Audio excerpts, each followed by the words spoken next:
Basking under clear blue skies and crashing waves, Peach Beach is a tropical getaway set just outside a lively seaside town in Isle Delfino. And it's as laid back as it is lively. First introduced in Mario Kart Double Dash, this course sends racers across open sandy shores, through the outskirts of a bustling town, past some bouncing beautiful cataquacks, and into the path of rising tides. And it's filled with lots of Piantas and Nokis just cheering us on from the sidelines. Unless of course you're playing on Mario Kart World, and you can actually race as the Pianta or the cataquack. Unfortunately not the Nokis though. It then returned to Mario Kart Wii, and also has made another splash in Mario Kart World on the Nintendo Switch too. And my lord, has it changed. Honestly, probably for the better in my opinion. Was it originally a simple track? Maybe, but don't let that fool you. It's still a fantastic track from start to finish, especially in Mario Kart World. Hey everyone, I'm Swiftjar, and welcome back to my favorite series on the channel, of course being the Changes and Analysis series, where we of course take a deep dive into a Mario Kart track, and honestly, just totally overanalyze how it's evolved. Today of course, we're going to be looking at Peach Beach, and I've got a very special guest joining me being Peach Toadstool, also known as Matthew. This is a very interesting take on one of my most beloved tracks in Mario Kart World, especially being a Double Dash mega fan, and honestly, it hits pretty hard. The setup's pretty simple. We're going to dive into what made this track stand out from the very start, then of course check out all the changes to receive with every single return, and also why Peach Toadstool is really happy with its comeback. And before we get started as well, I'm actually giving away a copy of Mario Kart World on this channel, and also Donkey Kong Bonanza. And the only thing that you have to do to be part of that giveaway is just be subscribed. You'll also get an extra entry if you are following on Twitter or in the Swift Cafe Discord. But that's enough yapping, let's get into Peach Beach. Peach Beach is the second track of the Mushroom Cup in Mario Kart Double Dash. As I mentioned at the start, it's actually set on Isle Delfino, and is the Princess Peach personal racetrack. It's very reminiscent of areas from Mario Sunshine, just like Gelato Beach. The track features 4 different colored cataquacks, who are very prominent on this track, and if you run into them, well, they're just gonna flip you over and even steal your items. I also love all the little small nods in this track in the original, just like the Daisy Cruiser, and also the Sunshine docked in the harbour. And they're all next to shipping crates there as well, which are even seen in Daisy Cruiser later on. Just really showcasing a little bit of lore of this track, where I always assume that the ships dock and load up at Peach Beach, and then of course start traveling the ocean. A little fun fact about Peach Beach as well, is this is actually where the awards ceremony takes place in Double Dash, so that's pretty damn cool. The race actually begins on a cobbled street, just with Piantas and Nokis waving from the sideline. After turning to the right of the first corner, players can actually go left to find a ramp with dash panels, and even get an extra item box there. And if the player takes it even earlier left, they will actually be shot out of a pipe, and even receive a double item box. After jumping over the ramp, you land on a small patch of land surrounded by water. Of course, if you take the left route. If the tide is high, the water will actually slow you down, but when it's low, you can cross with absolutely no problem. The darker patches of water are actually deeper, and even act like pits. On the right path in particular on the sand, there are lots of cataquacks with different colors, and as I mentioned, if they hit you, you'll flip and you'll lose your items. At high tide, racers must follow the curve path, but with a speed boost, you can actually take a shortcut over the water.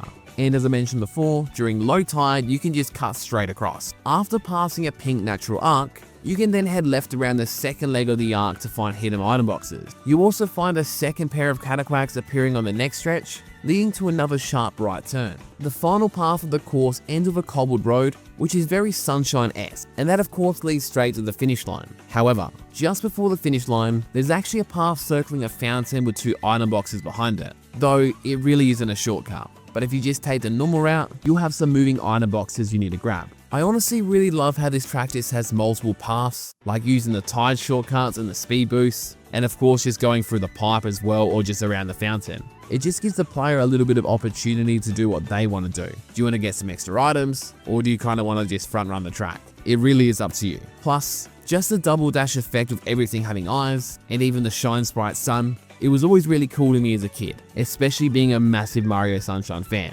Peach Beach then made a return in Mario Kart Wii as the very first course of the Shell Cup, and of course it came with some very notable changes. I'm actually going to pass you on to my very good friend Peach Toadstool, also known as Matthew, just to run you through all the changes that Peach Beach experienced in Mario Kart Wii. Thanks, Swiftjar. Hammer Brothers, Toads, Goombas, and Shy Guys are seen cheering from the deck of the Sunshine, albeit only in single-player mode. And there are more umbrellas set up over the spectators on the roadside. One of the major changes is that the pipe with the double item box from Mario Kart Double Dash is no longer present. Instead, there's a boost ramp and item boxes located behind the colored crates at the end of the dock. The Cataquacks make a return, although the blue one wandering around the first tidal wave is replaced by a green one. Cataquacks chase after racers if they approach nearby this time too. The Piantas in the audience are more numerous, and the course's layout has been slightly altered as well. Also, it's hard to say for sure, but the water may slow racers a bit more in this version.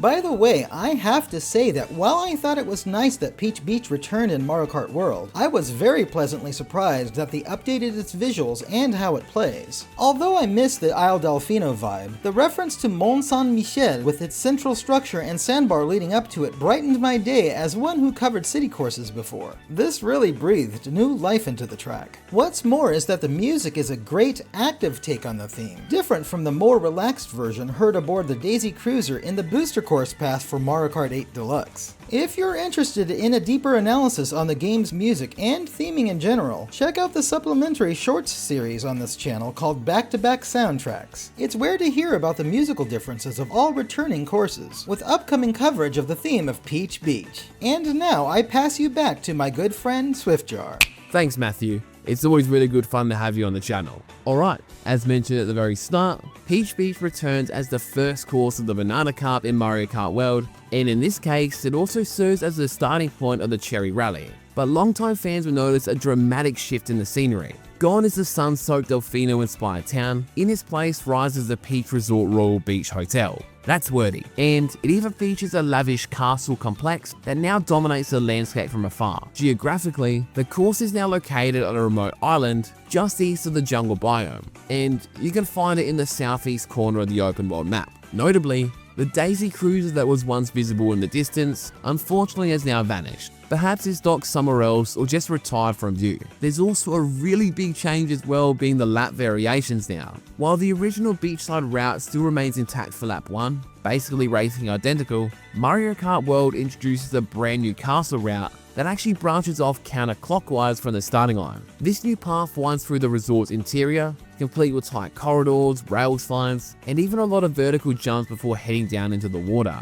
It's a real big nod to Calamari Desert and Peach Gardens from Mario Kart 8 Deluxe. This track is now a section course too. Racers will now find themselves alternating between the beach and also coaster routes, with the course blending lap-based and section-based racing. It honestly makes this course feel really fresh to race on again. And honestly, if this was just Peach Beach from Mario Kart Double Dash, I feel like people wouldn't enjoy this as much in Mario Kart World. I could be wrong, but that's my personal opinion. The course also now delivers its most exhilarating moment in the final lap section, where racers plunge from the castle heights into a dynamic water racing finale. And you're not alone in the splash zone too. There's even Shy Guys on jet skis that is dipping across the water, and just the castle route and the water route in general. I really like how these have a lot of different routes you can take. You can try to drive on the wall, for example, in the castle, go on some rails, go left where the boxes are instead of the water itself. It's just really cool. Yes, this feels very different to Peach Beach from the originals, but I actually feel like this was a really cool change. I'd love to know if I'm alone on that one.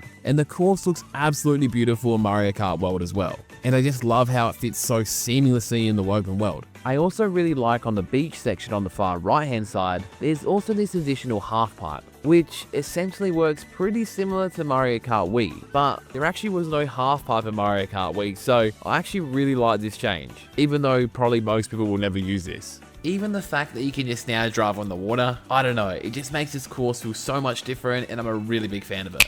But with that has been all the changes that Peach Beach has seen over the years. Let me know down in the comments section what you think of the new version of Peach Beach and how you would compare it to the originals. If you of course also did enjoy this video, it'd be appreciated if you could leave a like, comment, and of course subscribe, as it honestly really helps out the channel a lot. I have a lot more Mario Kart World content coming, so make sure to stay tuned for all of that. But overall, I'm seriously a massive fan of both the game and also Peach Beach. Until next time though, make sure to take care of yourselves, and I'll see you all in the next video. See ya!